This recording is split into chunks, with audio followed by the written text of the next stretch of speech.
Her voice was like thunder in a clear sky. While the world told women to be smaller, quieter, more convenient, she told them to get louder, to own their pleasure, to take up space without apology. And in doing so, she started a revolution. Every movement she makes is bold, deliberate, and drips with sensuality. She turned the forbidden word into her brand. The woman who proved that sensuality and success go hand in hand. The woman who dared to teach that a woman's desire is not dangerous. It's her greatest compass. This is the story of a woman who set thousands free. Ladies and ladies, welcome the legend, Mama Gena. Welcome to Things Your Mother Never Told You. Let's begin. So what an unbelievable moment this is right now. I'm so excited. Can you pinch me? Yeah. Is this happening? Is this real? I can pinch you. Yeah. So excited to be here with you. Such an honor for me to be sitting here as I kick off this interview series. I'm like, there's no better first person to be here in the world than you. Thank you. I feel so delighted to be here and so inspired to be here and so met already. So yay, Thank you. And thank you to the great pussy in the sky that brought us together. Thank you so much for being here and taking the time. I know you're a very busy person. So I know what I know about you and who you are, and we're going to ask all kinds of amazing questions, super organic conversation. But I would love to kick off this interview hearing you share, who is Mama Gena? Who are you? God, I have no idea. She's a creature. She's an experience. She's a revolution. She's outrageous. She's irresistible. She is so sensually alive. She's so intoxicating, so inviting. She is a massive warrior woman. She is a force of nature. She's a phenomenon, really. And I created this persona because I was actually, very shy and very introverted. I still am. And I knew that I had a very big mission to awaken women to their erotic aliveness, their sensuality, plug them into that erotic aliveness that is a woman's domain, that connects a woman with that which is greater than her, that connects her to Pachamama, to the earth, that portal that only a woman owning her pussy can know and experience. And I was like, shit, this is a very big mission. Yes. And I am too shy. I'm going to have to create a persona and step into something bigger than myself. So Mama Gena is me. Like, there's no separation, but it's a certain aspect or a certain muscle that I learned to build because I wanted to be able to, my mission really simply was to turn on the world. And in order to do that, I knew I had to start with women because women turn on, they bring life wherever we go. Absolutely. So in a time where not many women were being as vocal and as bold and as audacious and owning the word pussy, what was it that activated in you that said, at all costs, I will do this? It's a moment. It's at all costs, I will do this. Okay. So when I was a little girl, I came from domestic violence and abuse from the time I was a baby. And but I never really knew that that was a problem because home is home and you don't evaluate. It's just, that's normalized. Yeah. That's life. So, but somewhere around the time I was 5, I would have this experience of the goddess coming to visit. Well, like just as I was about to fall asleep in that beautiful liminal space, you're kind of sleepy, and then I'd feel, so she'd come and she'd sit on my pillow, right? here. And I couldn't see her, but I could feel her. And then I'd be so compelled because this kind of drippy, warm, butterscotch, delicious feeling when she arrived. And so I turned my head to look, and she would vanish. And so I learned, oh, she lives in the periphery. Okay, I will find her. And somehow I knew my mission was to bring her back to the earth. Like, I do not know, like, what the hell a 5-year-old kid is doing, thinking like it's their job to bring the goddess back. Like, it's crazy. Doesn't even make any sense. But also, I think that there's so many women in the world today who have experienced abuse, violence, being overlooked, underserved, shamed, raped, violated, incest, all the things, that in those broken places, sometimes a piece of radiance can emerge that might not emerge without all of the heartbreak and the body breaking that is very prevalent amongst women today. So for me, it came as the goddess. And that was the beginning of the seed that kind of led me to where I am. But then it came home really hard. And you will know this because you're a mom. When I had my daughter, I felt connected to my ancestors so potently, and I felt so much gratitude for all the women that made me possible, who had given birth, who on whose shoulders I stood, whether I knew those women or not. And then I felt so much responsibility to this little tiny life and thought, what am I doing to make sure the world can handle who and what a woman is or what a little girl is? Because I knew from my own experience that the world was hostile to little girls and to women. So I thought, I have to do something. I have to make a school. I have to make a school. And oh my goodness, right around that time, I saw this movie, Dangerous Beauty. Did you ever see it? Yes, I have. It's this iconic film of a mother who's a courtesan teaching her daughter about pleasure. And I thought, it almost awakened an ancient memory in me, like, probably pre-patriarchy, thousands and thousands of years ago, women used to teach women. Mothers used to teach daughters.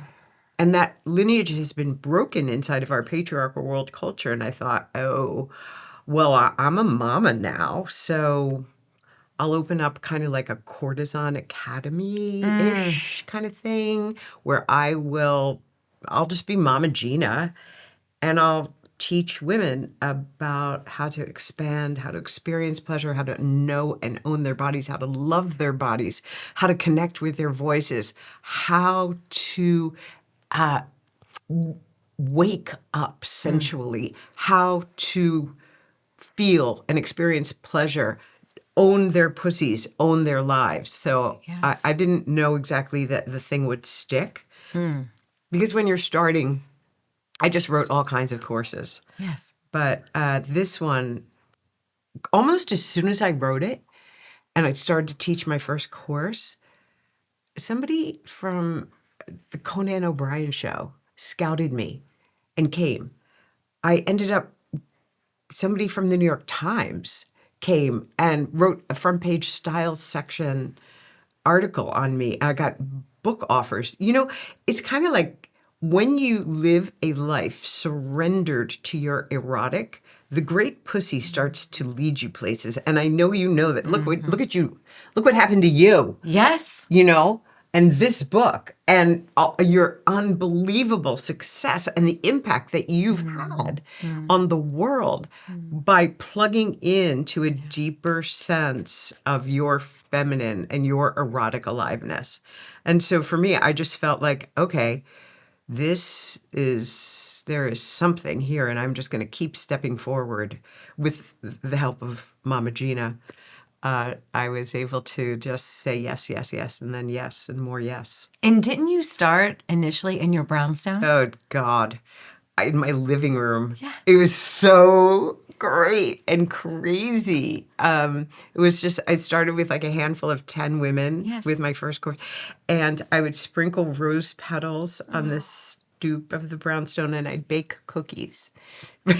How fabulous is this? And then, Oh and my then every class, I didn't quite know what I was going to do the next week, but sort of listening to what women wanted and what women needed, and the awakening that I was standing for. Yes. For women to actually feel, because when you are connected to your erotic, you can feel your divinity. Oh, yes. And if you are not connected to your erotic, which the patriarchal world culture will try to divide you from in so many millions of ways every single day, Every single day.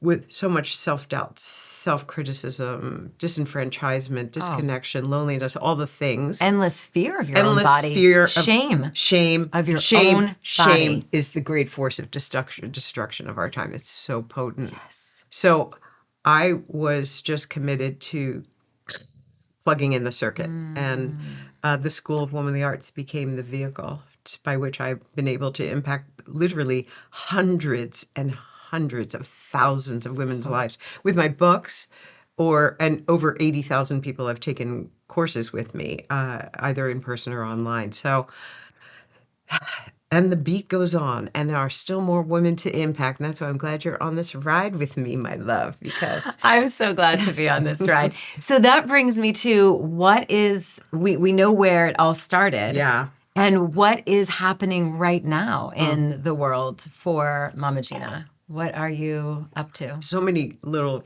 things cooking on Mama's stovetop. I believe it. I now do a teacher training, Okay. which what I noticed is so many of my graduates wanted to teach swamping and wanted to teach bragging and desires and all of the biff crawl, self-pleasuring, owning your pussy, all the things. Yes. So I put together a program to teach women how to teach my work. And so that program is my second year of it. They're Okay. just about to graduate. I love teaching leaders. I also have people taking it that aren't interested in being coaches, but they're, let's say, women in fundraising and want to use pussy power Yes. to attract money. They're women in C-suites who want to actually take their seat more potently at the table with, majority of male colleagues. Like, Yes. how do they own Yes. their voice in a way that actually brings everyone higher? Women that have books to write or movements to start or artists or authors, all kinds of things. So And this is the fuel they need. it's the fuel, because if you can do it with pussy power, you can melt obstacles Yes. rather than battering ram or getting shut down. Like, you can seduce obstacles to be on your side rather than opposing you. So it's potent. And so I got that thing. They're just about to graduate. Then also writing a new book. Oh, I bet people are excited about this one. I'm very excited because I don't know. I'm excited. It's like writing a book. Don't you find it's like gestating an elephant? It's like, It really it's like, is. how long is this pregnancy going to be? Like, how much big? bigger? How big is this baby? Like, can I keep it inside? And how am I going to push this thing out? Yes. Like, where does it start? The trunk, the tail, whatever.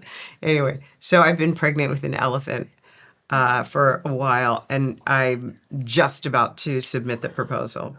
How does that feel? Very almost unbelievable to me. How many years has it been since Pussy's been out? Okay. When it first came out.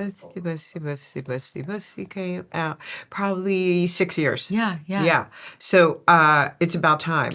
It is about You time. want to We space the children so that you can kind of raise. Pussy needed to get raised a little bit, get on her own 2 feet, and by the way, if anybody's listening, the real title is Pussy: A Reclamation. There she is. There she is. Because if you just Google pussy on Amazon, really nasty shit comes up. You don't want to do so that. Pussy: A Reclamation for clarity. It's much better. So it's been 6 years. I have an interesting segue story here as Tell to me how everything. I heard about you. Tell me. So I was in a very busy carpool phase of a weekend. I can't even imagine. First of all, do you know how I revere you? And you have 4 children. I do. Like I do. you have been to the mountaintop, sister. Like that is not a joke. That is a houseful. That is a handful. Yes. And you have held for them, and they are magnificent. Thank you so much. I received that. And they all needed something so different. So sometimes it felt like 20 kids, even though it was 4. Yeah. But thank you. Wow. So I had a plan of lots of hours for tournaments in a car and driving. And I thought, I've got to have some podcasts to listen to. Yeah. So I had some prepared, and I was listening at the time to Marie Forleo. And she'd had you on the show, and the book had just come out. It was just released. And I thought, did I hear that title correctly? Is this actually happening? How phenomenal is this? Who is this woman? I remember the first moment I had to get kids out of the car and a moment alone, I was figuring out, like, how do I get this book immediately? I ordered it, and I think I had it, like, shipped as fast as I could get it because we were leaving a few days later to go skiing in Vermont. Oh, wow. We told all of those 4 kids to bring friends on that trip. Some of them brought more than a friend. As a non-skier, everybody's out enjoying the slope skiing, and I am by the fire, just me and Pussy. And this is great. I've got my highlighter, and I am hoping no one's coming home soon because I don't want to put it down. I'm like, please let them want to stay out longer on the slopes. This is great. And at some point, I lose track of time and realize, I was supposed to make like a big pot of chili for everyone. Mm-hmm. So I put the book on the coffee table. I attend to this food that they're all going to be hungry for. Now you can imagine all these teenagers start filtering into the house. This is so good. And I hear someone say, Pussy? Who's reading a book named Pussy? And I said, well, as a matter of fact, Mom is. And they were all like, Mrs. Hanson, all the other kids. I'm like, what? Let's take a moment. Everyone sit down. So I had them all sit down. I'm like, tell me what you know about Pussy. Since you find it so revolting, what do you actually know? Yeah. The things that came out of their mouth were astounding. And by the end yes. That was a super brave and provocative question. I thought these kids are going to go home and tell their mothers they're never going to be allowed to go on a ski trip with me again. Yeah. But nonetheless, here I am. I asked the questions. So we had this amazing conversation, girls and boys included. And at the end, we had all agreed that next time someone is acting a certain way, you don't call them a pussy. If you're going to call them anything, you can call them balls. Yes, exactly. Because balls are so much more sensitive. They are. The pussy is this unbelievable portal that life comes through. It's so malleable and so divine. You changed their lives. Well, that was a big moment. Something, because you gave me the bravery through the book. Thank you. To say, it starts with me right now. Yeah. There is no shame around this, ever going to be any shame. Yeah. And soon after, I bought my daughter her first dildo, her crystal dildo. She was 15. Goodness. And a whole world. Goodness. A whole world opened. Wow. Now, why'd you choose a crystal dildo versus a vibrator? Because, and I'm not opposed to vibrators. No. But normally, like, let's say when women tell me stories like this, they're always going for a vibe. So I'm really intrigued because I'm not 100% a fan. I'm like a semi-fan of vibrators. I'm more, but that's for another topic. So talk to me. Tell me why. I think that I felt, and I mean no disrespect as people are listening who use vibrators, but I have this feeling, and I had my fair share, there was something that almost felt cheap about it. Yeah. And rushed. Yeah, it is definitely rushed. And that was not And it's good when you're in a rush and you want to have that experience. Exactly. But not when you have like languorous hours of time. Then I'm a big fan of fingers. Yo, yes, even better. Yes. Even better.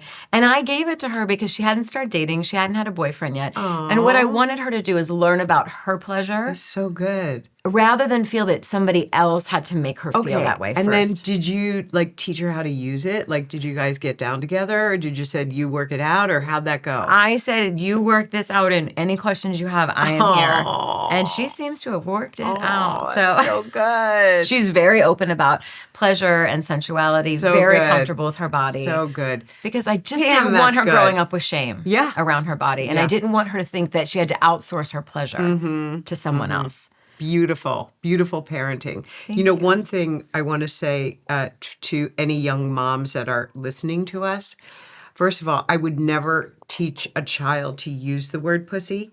I think the correct word is vulva. And many people use the word vagina, and they think that is harmless, but it's harmful because it's the anatomy is incorrect. Correct. So if you have a little girl, tell her she has a vulva, and she'll figure out she has a pussy one day. But vulva is the word. Because otherwise, it would be like if you had a little boy and you called his penis a scrotum. You wouldn't do that. Right. You would be like, your penis is a penis is a penis. And we need to teach our girls to own their anatomy. And the vulva includes all the exterior genitalia. You know this. And you probably know this too, but I just think this is so key because the little girls, when they learn they have a peepee or a hoochie or a knish or a little flower, they're not owning their majesty. And in the beginning, there was the word, and the word is vulva, and the time is now to teach our kids. So. And we can never make assumptions that people know because what I find in working with women is most women have never touched themselves, never looked at their own anatomy, and have so much fear and shame around it. A lot of it's religious conditioning that has really caused a mindfuck for them. Absolutely. So I'm curious to know the state of the world. We are in March right now, and 2025. Yeah. State of the world. Yeah. Women who are living in the United States right now. Yeah. What is enraging you at the moment? So much. It's a very interesting clusterfuck of emotions. Mm-hmm. There's so much grief. I never thought I would live to see a time where my daughter would have less access to the sovereignty of her own body or reproductive rights than I had. I never thought I would live in a time of such deep division between people, such anger, such hatred. I never thought I'd be in a time where our rights as human beings are being stripped away and ripped away on the daily. I can barely hold all that is crashing around me. And at the same time, there's another part of me that immediately goes to gratitude that I'm actually understanding the country that I live in. Because I thought, I live in New York City, like the liberal capital of the world, like where I made assumptions that were so grossly incorrect. I had such a little understanding of the truth of the desperation of the American people. And now I feel I understand, like, I understand the degree of hopelessness and hurt and despair that led to this last election and its consequences. From that aspect, I feel that something new is being called forth, both from me and from women, that we bring a level of love-soaked eroticism, which I know is a wacky thing to say. Not at all. But there's only one way to hold all that is, and that is not turning off to it. Not becoming numb, not hiding, not disconnecting, not going the blah, blah, blah, blah, blah, but saying, I want to see, feel, honor everything that has led to this particular construct that we are all living inside of now. And stay in my aliveness, stay in my gratitude, stay in my resplendent, erotic truth, feel every drop of everything I feel, and stand in the knowing that, like the cycle of the feminine, right before we give birth, we go through that portal called transition, where you don't think you can make it. It feels like a near-death experience. It feels like you're going to die. And I think a part of you does, almost like there's a girl part of you that dies and a woman part that comes forward. And I feel like I am in, women are in, we are in, the world is in, we are in that transition. And it is not a time to give up. No. I cannot predict where this will go, but I know I am not giving up. I am not giving up on my aliveness. I am not giving up on community. I am not giving up on sisterhood. I am not giving up on the truth that love is so much more powerful than hate. And I'm in it, is all I can say. I am in it. I'm so thankful you're in it because we need more women leaders who are in it. I think that so many women in general feel hopeless and terrified. I feel like a lot of women are turning and asking me, it's hard to get out of bed on some days. I can't believe this is the world we were in. And I keep saying, as much as I know it feels impossible, that is exactly where so much of patriarchy wants you. Disenfranchised, depressed, lights off, in bed, giving up. Right. It is when we rise with that feminine eroticism, that feminine power, that we are actually the way showers. I feel like the matriarchy's never been there's never been such an urgency for the matriarchy. Yes, exactly. Because of the love and the leadership and the healing that we can bring as women. Exactly. And because of this, I've decided to host, there's a practice that I use in both in my book and in my teachings called swamping. Oh, we have to talk about it because it is a life-changing. Thank you. It truly is. Before you talk about it, though, can you tell the story of, well, maybe we should talk about what is swamping quickly so listeners know, and then how you developed it. Okay, great. Swamping is a practice where you get to kind of do that thing that we were just describing, which is what do you normally do when somebody says, "Oh, Amanda, how are you?" I'm fine. Fine. I do the same thing. It's all good. How about you? Fine. Oh my God, it's fine. Yeah. Oh, and we are taught to play this one key, middle C, over and over and over again. How are you? Fine. I've never been fine a single day in my life. No. I am things. I am tragic. I am ecstatic. I'm frustrated. Yes. I'm jealous. Yes. I'm like thinking, will this ever end? I am thinking like, oh my God, I just wish this moment would last forever. I'm a million things, but I'm never, ever, ever, not even for a second fine. Ever a day in my life. And so we ask women, all people really, but we ask, this culture, the patriarchal world culture, asks us to shrink into fine, which is basically like we've got this giant piano of 88 different keys, a full emotional range, and we play one note. And what happens is when a human being does that on the regular, we begin to shut down and get depressed, filled with self-doubt, filled with disapproval, disenfranchised, disconnected from others, and we shut down rather than live the fullness of who we are. And so in noticing this about myself and the world, I created a practice called swamping. And swamping is a container, an imaginary container, where you get to bring whatever emotion is alive for you. Yes. Your rage, your outrage, your frustration, and the fullness of that expression. Or it could be your measureless heartbreak, the grief that immobilizes, the haunted despair that so many of us feel in our lives but don't understand how to make a place for.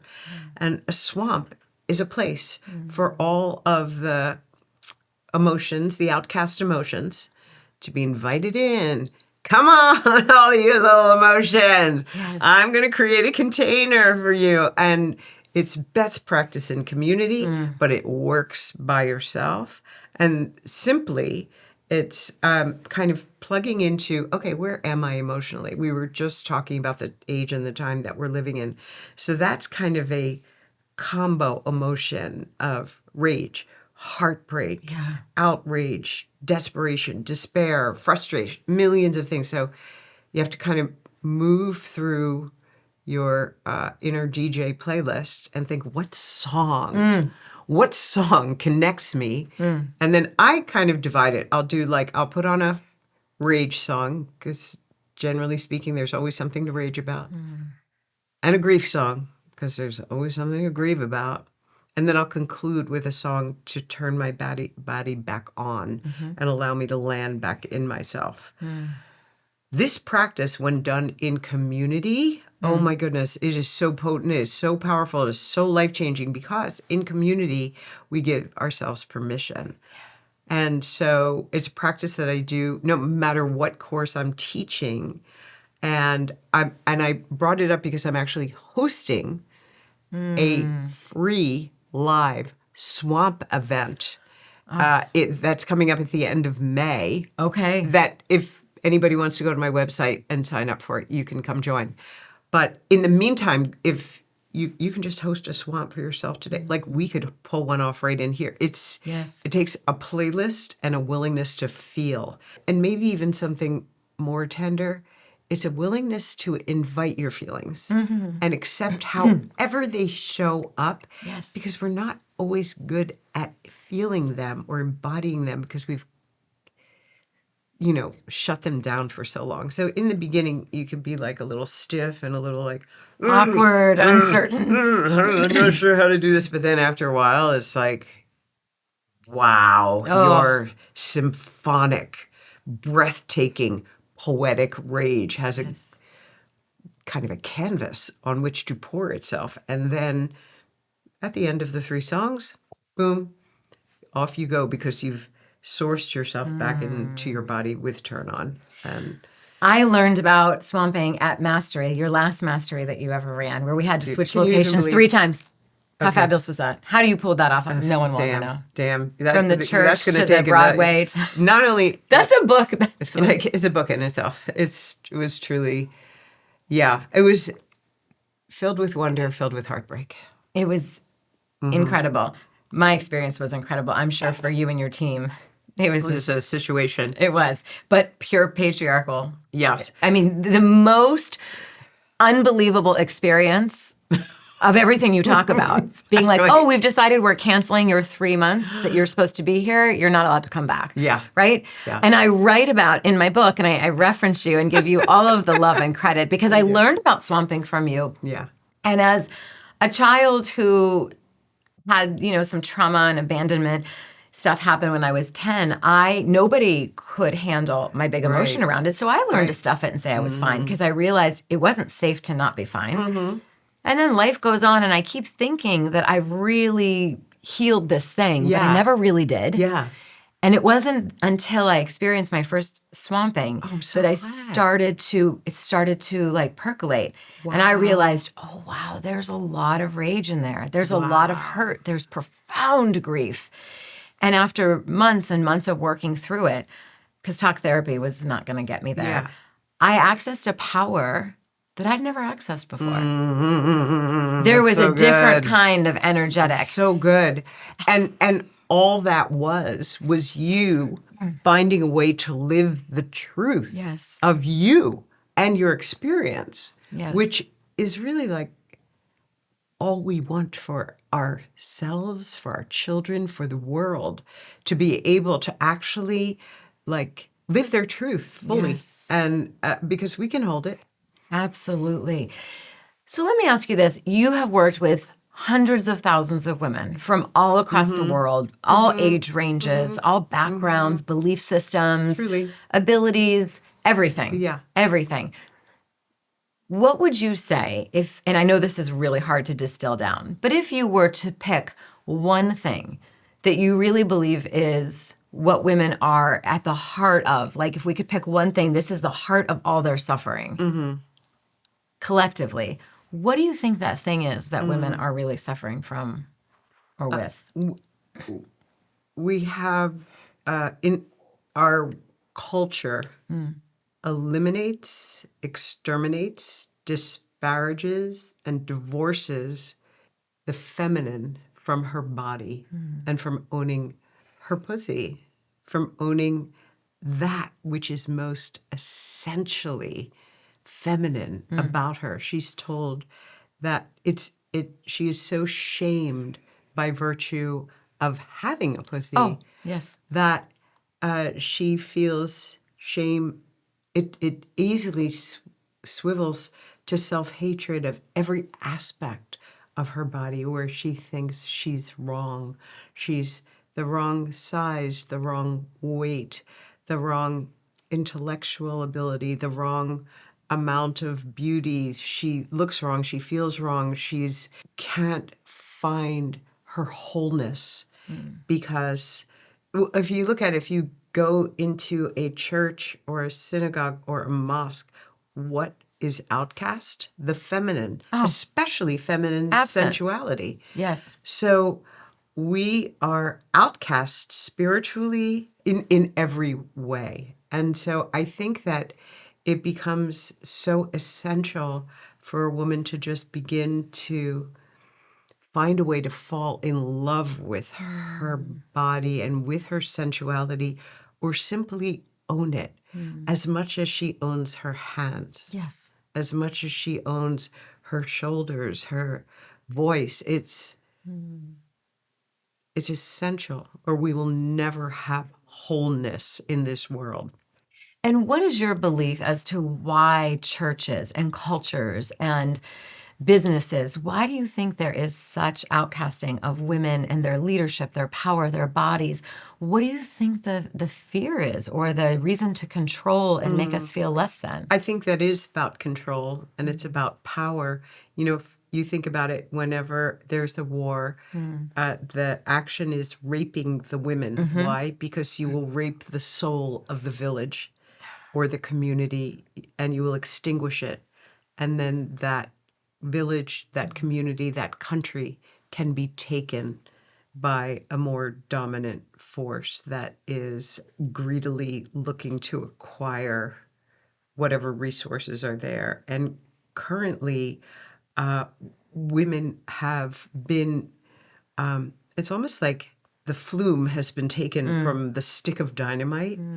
And without that, we don't have the potency and power that is our birthright. Yes. But it is something that we can reclaim in our lifetimes. The difficulty is that we become our own jailers because we believe that our bodies are wrong. We believe that our sensuality is shameful. So that patriarchy becomes alive inside of us. Oh, yes. And then we teach it to our daughters. Right. You know, over 300 million women in this world have had female genital mutilation. That means there's 300 million women who've had their genitals excised. That's, I mean, if that was happening to unfathomable. men, Oh, you know, if cocks were cut off, like what? Like women wouldn't permit that. Women would be saying, no way are you going to touch my little boy. Back away. But it is a way of disempowering the feminine that we don't even notice because it's part of the fabric of the culture. So this business of reclamation is not a simple matter because a woman has to actually choose herself above her conditioning. Yes. Choose herself above her religious values and choose herself trusting in her own divinity above the values of the culture that does not support her but wants her small, so that because you know, when we feel powerless, we buy Botox and bigger boobs and creams to make us look younger and plastic surgery put up with treatments. bad relationships. Exactly. Products to make us smell differently. Like the amount of money that women spend to just try to feel good is literally, I mean, I couldn't even count the billions and billions of dollars of beauty industry, or, you know, there's so many ways in which women are trying to pay for their own value when it's here all the time. Oh, it's right from my soul. That is exactly how I feel. So, which brings me to the question of, how are you experiencing aging? What have you decided to do with the story of aging in a world that is youth obsessed when it comes? We really infantilize women in the world, and anything over a day over 15 is like, might be time to take. It's time to stop your modeling career. Right, right. So as two women who are on our aging journeys, I am so curious to hear, where are you with it? What is your take on it? Well, I mean, of course, I'll look in the mirror and I'll think, well, okay, things are a little different than they were. And then I'll immediately think, I'm so grateful that I'm alive today. You know, because that's what aging has done for me is I know I don't have forever. Right. I know I don't. So it's like if I do not squeeze every drop of joy, juice, turn on, and aliveness out of today, I am fucked. Yeah. So I've made the transition into just feeling like, yeah, I have one more day to party on this planet, to feel my aliveness, to be of service, to have fun with my man, to have fun with my girls. Like, so I'm going for gratitude rather than wasting my fucking time worrying about how, if I have too much belly fat or if my boobs are too small or whatever, or too many wrinkles on my face. Right. Oh, I am so a sister in this with you so much. Plus, I think I am so sexy. You are. No, The I best. think I am. You're not. You 100% confirmed. You are absolutely. So I'm going for that. I'm ageless, and this shit is timeless. Oh, you know who else inspires me? Who? Older flamenco dancers. Oh. Oh, shit. Like when you see one of those women that she's been dancing for 30, 40, 50 years, and she's like there on the stage, and she opens that beautiful shawl with the fringe. She needs to do nothing. She just stands there, and the whole audience goes, yes, oh, prima donna, amazing, like look at this woman, because she has so much potency. Yes. And that's what I figure I have. I'm You just getting more certainly do. potent. I'm just acquiring potency right now. 1,000,000%. Thank you. Every decade. I believe more. you are too. Thank you. Yeah. I feel the most beautiful and powerful that I've ever felt in my life. And it is, by all terms and standards of the outside world, I should feel the opposite. Yeah. And I feel so connected to myself in a way that I know radiates from the inside out, which makes me feel, at times I feel like I see a 17-year-old. At times I feel like I see a 52-year-old. Sometimes I see a tired woman, but no matter what I see, I am so connected to this vessel from inside that I feel timeless. And I feel like this is, I just turned 52 and I feel like I'm just getting started. Yeah, like you're the just getting best started. connection. You couldn't pay me to go back. Yeah. You couldn't pay me to go back That's to any of the decades other thing. before. That is so well said. And by the way, you are so exquisitely beautiful. Oh, thank and you. I do feel like I see the girl in you. Yeah. I feel the young woman in you. I can feel like the age that you hold with so much reverence. Your life. Yeah. And that's what radiates. Yes. Thank you. So I'm curious your opinion on this. This is a conversation that happens a lot between my 20-year-old kids. This double standard as it relates to, and they use words like body count in college, right? When they're out of college now, but they would use words like, why, my daughter would get so enraged. Why is it that a man can have a high body count, but if a woman does, she's somehow a slut or a whore, but a man just likes to sleep around and he's a Casanova.